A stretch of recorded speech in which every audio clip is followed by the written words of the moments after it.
kelas 12-2 hari ini akan melakukan praktikum kimia mengenai sel volta dan sel elektrolisis.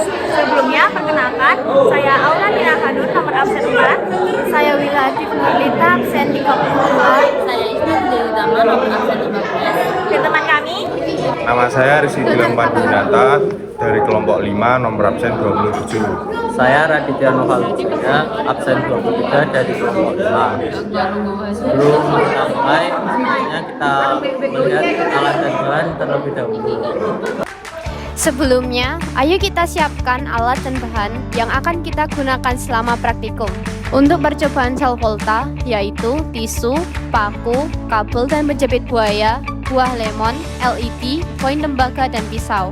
Gulingkan lemon dengan lembut di atas meja untuk melunakkan daging buahnya tanpa merusak kulitnya.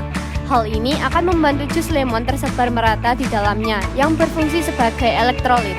Iris lemon seukuran koin tembaga. Masukkan 1 koin tembaga dan 1 paku atau besi atau seng ke dalam setiap lemon. Pastikan koin tembaga dan paku tidak saling bersentuhan di dalam lemon, karena akan menyebabkan korsleting dan arus tidak dapat mengalir dengan baik. Gunakan kabel atau klip buaya untuk menghubungkan koin tembaga di satu lemon dengan paku di lemon berikutnya, sehingga lemon-lemon tersebut tersambung seri. Jika menggunakan lebih dari 1 lemon, semakin banyak lemon yang dihubungkan, semakin besar tegangan yang dapat dihasilkan.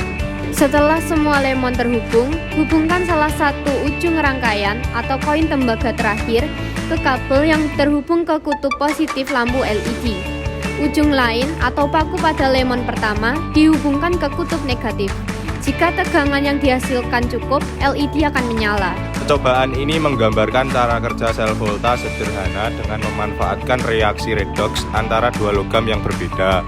Koin tembaga dan paku bertindak sebagai elektroda, sementara lemon berperan sebagai elektrolit alami. Energi kimia dari reaksi redoks ini diubah menjadi energi listrik yang bisa diamati melalui nyala lampu LED. Untuk percobaan elektrolisis, siapkan indikator universal, kertas lakmus, larutan CuSO4, larutan Ki, isolasi, pipa tetes, plat tetes, elektroda, corong, pipa U, baterai, kabel, dan penjepit buaya, serta statif. Ambil 3 tetes larutan CuSO4 ke plat tetes dan uji menggunakan kertas lakmus untuk menentukan sifat larutan asam atau basa. Siapkan pipa U pada statif. Tuangkan larutan CuSO4 ke dalam pipa U. Larutan ini berfungsi sebagai elektrolit yang mengandung ion tembaga Cu2+ dan ion sulfat SO42-. Selanjutnya, uji menggunakan indikator universal untuk mengetahui ukuran pH dari larutan. Sambungkan elektroda ke sumber daya menggunakan kabel atau klip buaya.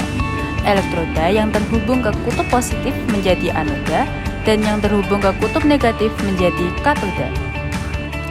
Aliran listrik ini akan menyebabkan reaksi elektrolisis di mana ion Cu2+ bergerak menuju katoda dan mengendap sebagai tembaga atau Cu pada permukaan katoda.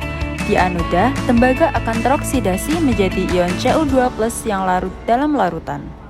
Uji menggunakan indikator universal untuk mengetahui ukuran pH larutan setelah terjadi reaksi elektrolisis.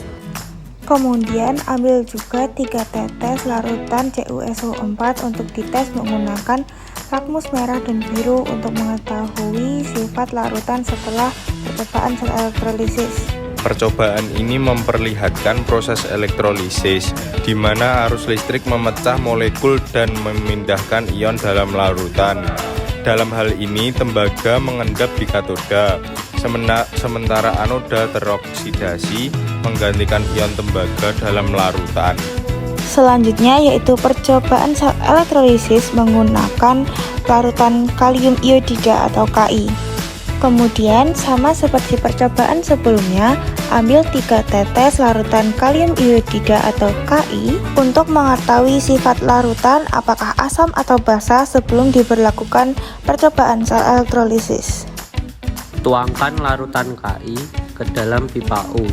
Dalam larutan, Ki terionisasi menjadi ion K+ dan I-. Masukkan 2 elektroda ke dalam larutan. elektroda yang dihubungkan ke kutub positif sumber listrik akan bertindak sebagai anoda, sementara elektroda yang dihubungkan ke kutub negatif menjadi katoda. Di larutan Ki menggunakan indikator universal untuk mengetahui ukuran pH dalam larutan sebelum terjadi reaksi elektrolisis. Kemudian masukkan dua elektroda ke dalam larutan. Elektroda yang dihubungkan ke kutub positif sumber listrik akan bertindak sebagai anoda, sementara elektroda yang dihubungkan ke kutub negatif menjadi katoda. Aliran listrik ini menyebabkan reaksi elektrolisis di mana ion I- akan bergerak menuju anoda dan mengalami oksidasi, sementara ion K+ bergerak menuju katoda dan menyebabkan perubahan warna seperti yang dapat kita lihat di video ini. Selanjutnya, ukur kembali pH dalam larutan Ki setelah diberlakukan percobaan sel elektrolisis dan ambil lagi 3 tetes larutan setelah percobaan untuk diuji menggunakan kertas lakmus merah dan biru untuk mengetahui sifat larutan setelah percobaan. Percobaan ini menunjukkan prinsip elektrolisis, di mana energi listrik memecah senyawa ionik dalam larutan. Ion iodida mengalami oksidasi di anoda, membentuk iodin yang bisa dideteksi dengan perubahan warna. Sementara itu, di katoda terjadi reduksi air yang menghasilkan gas hidrogen. Setelah melakukan pengamatan dalam percobaan tadi, masukkan data yang telah didapatkan dalam lembar kerja. Kesimpulannya, sel volta dan sel elektrolisis adalah dua jenis sel elektrokimia yang memanfaatkan reaksi kimia untuk menghasilkan energi listrik atau sebaliknya. Walaupun keduanya melibatkan transfer elektron dan reaksi redox, keduanya memiliki prinsip kerja dan tujuan yang berbeda. Sel volta sederhana adalah sel elektrokimia yang mengubah energi kimia menjadi energi listrik, sedangkan sel elektrokimia adalah sel yang memerlukan energi listrik untuk memaksa terjadinya reaksi kimia non-spontan. Dalam sel ini, energi listrik dari sumber eksternal diberikan untuk mengalirkan elektron dan menyebabkan reaksi redoks pada elektroda.